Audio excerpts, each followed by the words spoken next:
अलूरी सीताराम राजू से आया, तो यहाँ बैकग्राउंड में जाके क्वेश्चंस नहीं देखेंगे तो चीज़ें गलत हो जाएंगी।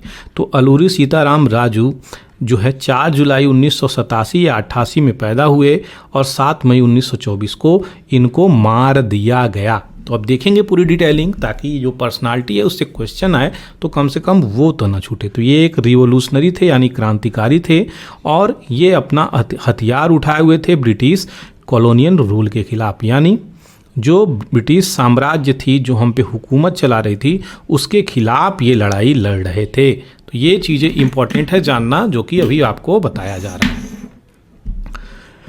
इनकी जन्म की बात करी जाए तो प्रेजेंट डे आंध्र प्रदेश में जो चीज़ पड़ता है, अगर पहले बात करी जाए तो मद्रास कॉन्स्टिट्यूएंसीज में ये चीज़ें पड़ती है। ये क्यों ऐसे अपोजिंग करने लगे ब्रिटिश सत्ता को? तो ब्रिटिश सत्ता 1882 में फॉरेस्ट एक्ट लेके आती है, मद्रास फॉरेस्ट एक्ट, जिसके कारण इन लोगों के मूवमेंट को रिस्ट्रिक्ट कर देती है। किसके? जो भी ट्राइबल लोग हैं उनकी मूवमेंट को रिस्ट्रिक्ट कर देती है, यानी रोक देती है।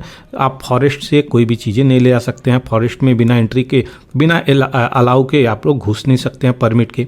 तो ये सारी चीज़ें हैं जिसके कारण आदिवासी लोग त्रस्त हो जाते हैं। तो निकल कर आते हैं अलूरी सीताराम राजू, एक पर्सनालिटी जो इन सब चीज़ों के बारे में गहन नॉलेज रखता था। ये बहुत ही इंपॉर्टेंट पर्सनालिटी हैं अलूरी सीताराम राजू, और ये अंग्रेज़ों से अपनी अल्प आयु में, अल्पायु नहीं कहा सकता, मतलब यूथ में ही लड़ भिड़ते हैं इनसे, अंग्रेज़ों से। इनका जो राइज होता है खास करके ये बैकड्रॉप ऑफ कौन सा? एनसीपी, नॉन कोऑपरेशन मूवमेंट, असहयोग आंदोलन जब गांधी जी चलाते हैं उसके आधार पर यहाँ पे चीज़ें चलती हैं। और ये क्या लीड करते हैं? तो रंपाल रिबेलियन को ये चीज़ें लीड करते हैं, जो कि आपको बताया। कब शुरुआत होती है? 1922 से 24 में ये चीज़ें शुरू हो जाती हैं, जो कि मेजर रोल प्ले किया जाता है लीडर के रूप में। किसका? अलूरी सीताराम राजू। इसमें रिबेलियन, इसमें विद्रोह करते हैं, और ये क्वेश्चंस आया हुआ है कई सारे एग्जाम्स में, ये बता दे रहा हूँ मैं। इनकी अगर कैपेबिलिटी की बात करी जाए तो ज़्यादा गुरिल्ला कैंपेन को चलाते हुए नजर आए। गुरिल्ला कैंपेन क्या होता है? पहाड़ों दरियाओं में यहाँ पे छिपे रहना, जब आर्मी आ रही है ब्रिटिश की तो उन पे अटैक करना, पुनः पहाड़ों में छिप जाना। तो ये गुरिल्ला वार के रूप में चीज़ें जानी जाती है, गुरिल्ला कैंपेन ज़्यादा करते थे। ठीक इसी प्रकार से आपके स्वराजिस्ट शिवाजी भी बहुत ही एक्सपर्ट थे इस प्रकार के बैटल में, तो ये भी चीज़ें आपको मालूम होना चाहिए।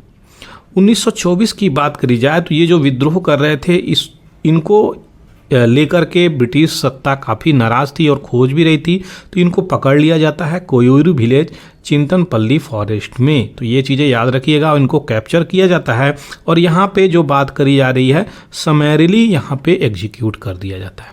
कितने सारे लोग तो ये टर्म ही नहीं जानते होंगे कि ये मतलब क्या है समैरिली एग्जीक्यूट का।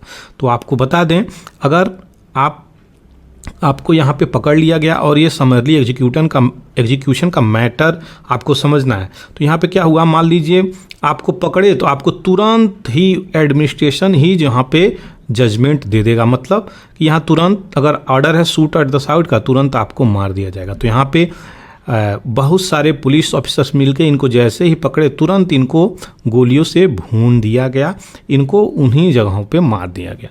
तो ये थी समरली एग्जीक्यूटेड की कहानी, और ये बहुत सारे ग्रुप के द्वारा फायरिंग स्क्वाड थी, एक टीम थी, और इन पे दनादन गोलियों से धागी जो इनकी डेथ हो गई। तो बहुत अल्प आयु में, लगभग 25-26 साल के अंतर्गत ही इनकी मृत्यु हो गई है अलूरी सीताराम राजू की। तो ये इंपॉर्टेंट थी, एक पर्सनालिटी आपकी कवर हो गई, डिटेलिंग कवर हो गई, और रिबेलियन भी कवर हो गई।